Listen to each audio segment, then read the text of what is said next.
सशस्त्र बलों का एकीकरण जरूर होगा, चाहे जितना समय लगे। सेना प्रमुख ने बताया क्यों जरूरी है थिएटराइजेशन। सेना प्रमुख जनरल उपेंद्र द्विवेदी ने सशस्त्र बलों के एकीकरण थिएटराइजेशन की खुलकर वकालत की है और कहा है कि युद्ध के दौरान अगर हमें सभी एजेंसियों के साथ बेहतर समन्वय करना है तो आज नहीं तो कल ये काम करना ही होगा। जनरल द्विवेदी ने यह भी बताया कि थिएटराइजेशन क्यों जरूरी है। सेना प्रमुख के बयान के बाद हर तरह के संशय पर विराम लग सकेगा। सेना प्रमुख जनरल उपेंद्र द्विवेदी ने सशस्त्र बलों के एकीकरण थिएटराइजेशन की खुलकर वकालत की है और कहा है कि युद्ध के दौरान अगर हमें सभी एजेंसियों के साथ बेहतर समन्वय करना है तो आज नहीं तो कल ये काम करना ही होगा।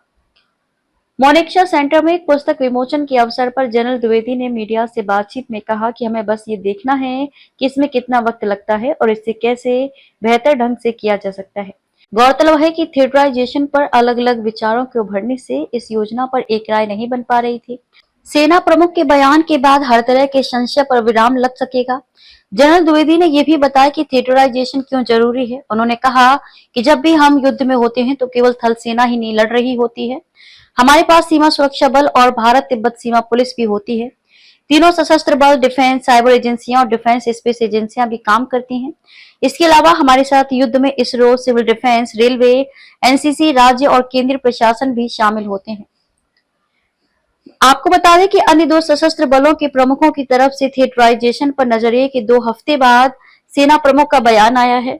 मऊ के आर्मी कॉलेज में अगस्त महीने में आयोजित 2 दिवसीय रणसंवाद सेमिनार में वायुसेना प्रमुख air chief marshal AP Singh और नौसेना प्रमुख एडमिरल दिनेश के त्रिपाठी ने थिएटराइजेशन पर विचार रखे थे और स्पष्ट किया था कि इस योजना को लेकर दोनों बलों के विचार भिन्न हैं।